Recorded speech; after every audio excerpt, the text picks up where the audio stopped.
Hey there, Marty here from The Professional Builder. We are in Cabo San Lucas in beautiful Mexico on the Baja Peninsula. We're here for 5 days. We've just been at the Digital Marketer Conference, Traffic and Conversion Summit in San Diego, learning the best strategies to bring them back for our members and how you can apply them into your business to get more leads, well-educated, well-nurtured, want to choose you as their builder of choice for the biggest investment of their life.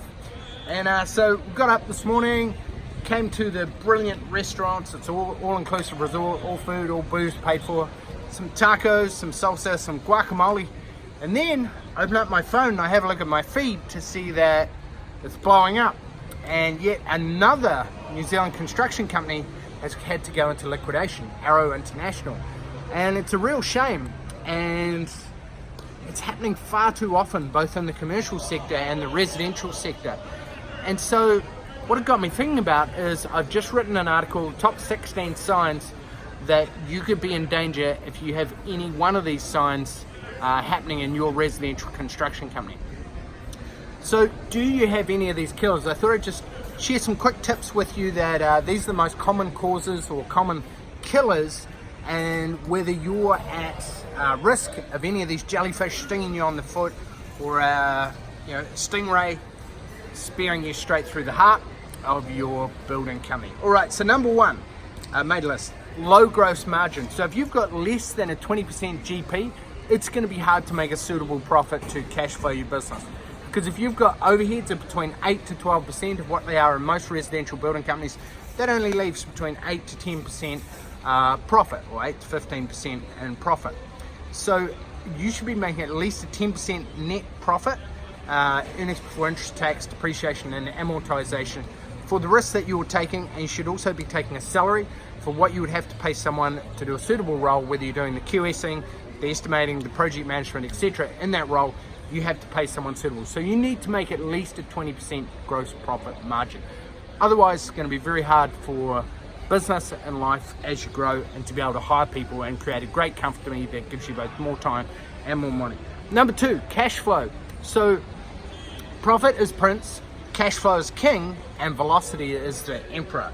So cash flow is like the oxygen in your business. So it is possible to still have a great profit but poor cash flow. So we want to make sure that you are not being the bank. So what do I mean by that? Well, if you can, get a larger deposit, 15, 20, 25% up front. Have a sliding scale as you go through the contract so that you only have a 1 to 2% at the end. Next, if you're working on progress payments and you're doing them by stage times and you only have 10 stages, you might put in some micro stages along the way so that you now have 18 stages. You can also change to weekly billing or billing every week, as opposed to just by going off progress claims. And some of our members have got this sussed completely, even with the bank, to make this work. Some that come to mind, Russell Clark, Lance Irving, we've done a specific training on how to do this. Number three, lack of marketing.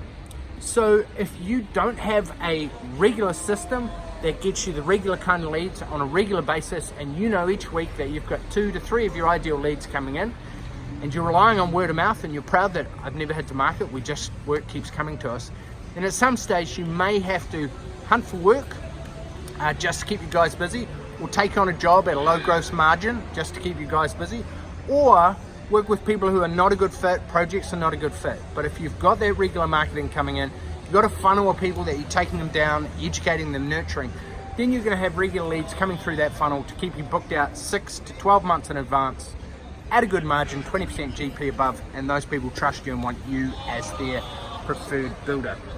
All right, now next is contracts. Last tip, number 4, if you want the other 16, or you want the other ones, whoa, people down there on, it's almost volleyball time.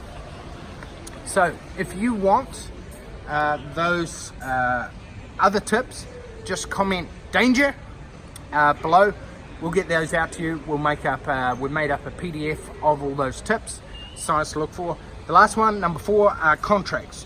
So the worst thing is not having any contract in place. The second worst thing is having Institute of Architects contract, or some contract where there's a lot of retentions and all the profit gets retained.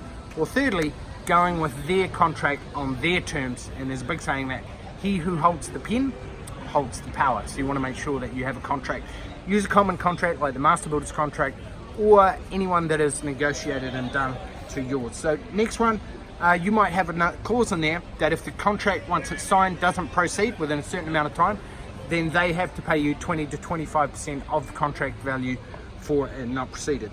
You then need clauses that protect you against overhead recovery creep.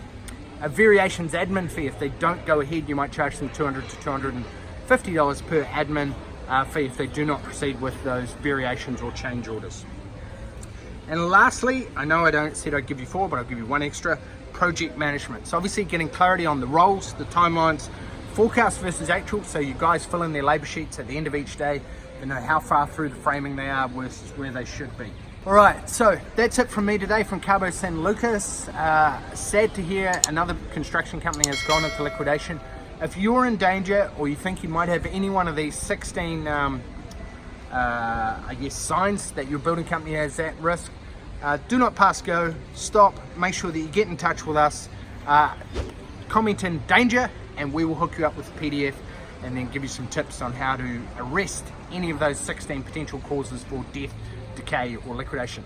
All right, that's it from me. I hope you have an awesome day. We're over and out from Cabo San Lucas. Cheers.